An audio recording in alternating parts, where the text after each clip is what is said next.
Now, democracynow.org, the War and Peace Report. I'm Amy Goodman with Juan Gonzalez. Juan?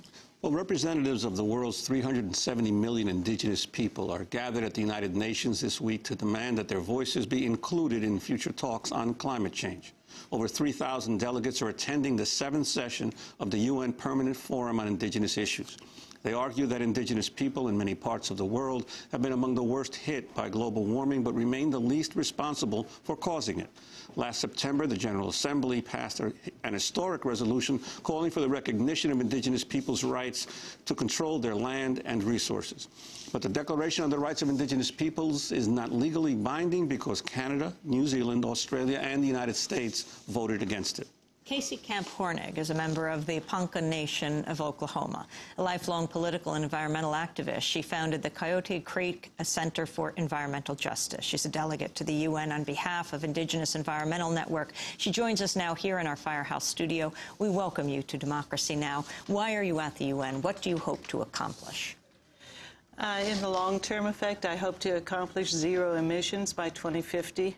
I'm hoping that the fossil fuel regime will pay attention to the indigenous knowledge of the peoples globally so that we'll be able to make less impact as fossil fuel burning people and more impact as people who were born this generation to literally save our mother, the earth. And the focus especially on climate change and its impact on indigenous people, as you're mentioning, why that particular focus this year? There is no choice.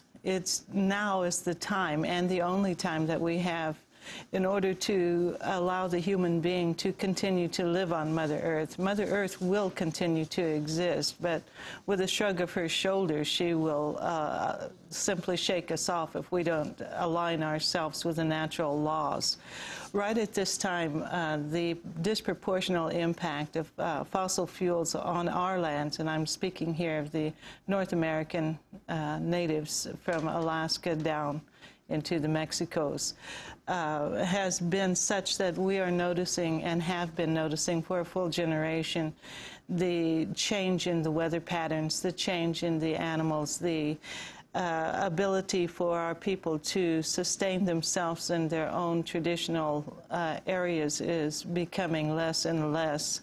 And we simply have had no choice about these giant corporations that come to exist on our lands with or without our consent. Our people in the northern hemisphere, those up in Alaska and on the Arctic Circle, the permafrost is melting. We hear about the polar bear all the time, and of course they're our relatives, and we do care about them, and their continued existence is coexisting with us.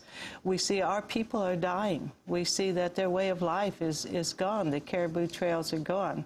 And of course, each of us has our own story. You've been dealing with environmental issues from Canada, the tar sands, to Alaska, to Oklahoma. What about what's happening in New Mexico and Desert Rock with the coal-fired plant?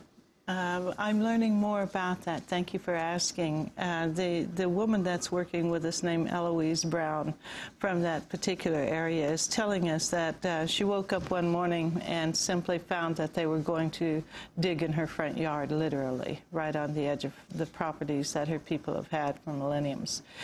My understanding is that it's all money-based. It's all about the fact that they believe that the fossil fuels are going to last forever and that we can continue to tear up Mother Earth and extract every last drop of oil and every shard of coal and continue on this false road towards prosperity. The Dene people have, I believe, 4 or 5 coal-burning situations within about a 25-mile radius. She says that they can't even see some of their sacred places any longer, and it's affecting the health of the people as well as the health of those who are going to use that fossil fuel. The forum at the United Nations has gotten very little attention in the U.S. Press, the commercial press. What's been the reaction in the presses of other countries of the world? Has it been ignored as much there as well? No, but we're used to that. You know, we're a lot more known outside of the United States than we are within the United States, speaking on any indigenous people's issues. We were talking in the other room when you were speaking about the world hunger issue and talking about what was going on in Haiti.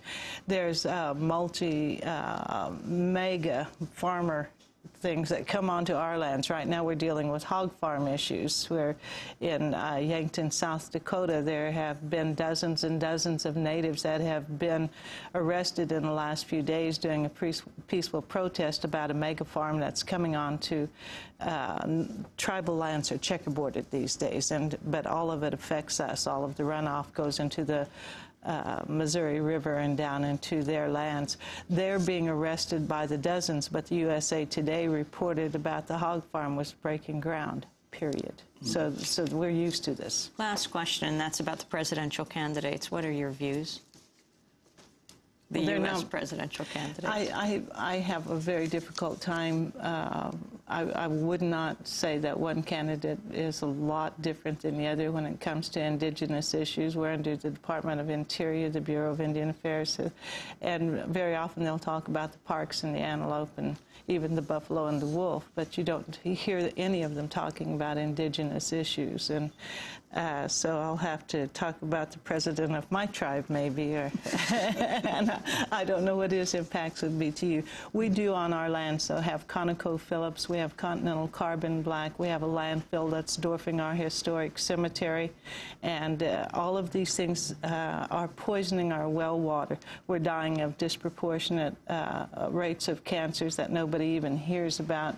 There are less than 800 of us that live locally there. Last year we had one funeral per week, and you can imagine how that affects a small population.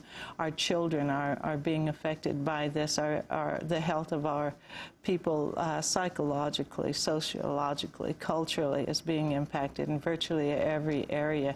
And those of us are on the front lines of the fossil fuel regime are reaching out to ask every person that can hear your voices to pay attention to the indigenous knowledges that are going on, and to pay attention to what type of fossil fuel use that they participate in, and to ask for a moratorium on new drilling and on new extractions, because it's up to us. Do we want to continue on the face of Mother Earth, or do we choose to become extinct along with all of our other relatives? Well, Casey Camp-Horinek, I want to thank you for being with us, a member of the Ponca Nation of Oklahoma, long-time political and environmental activist. She's here at the United Nations for the Permanent Forum on Indigenous Issues. Juan?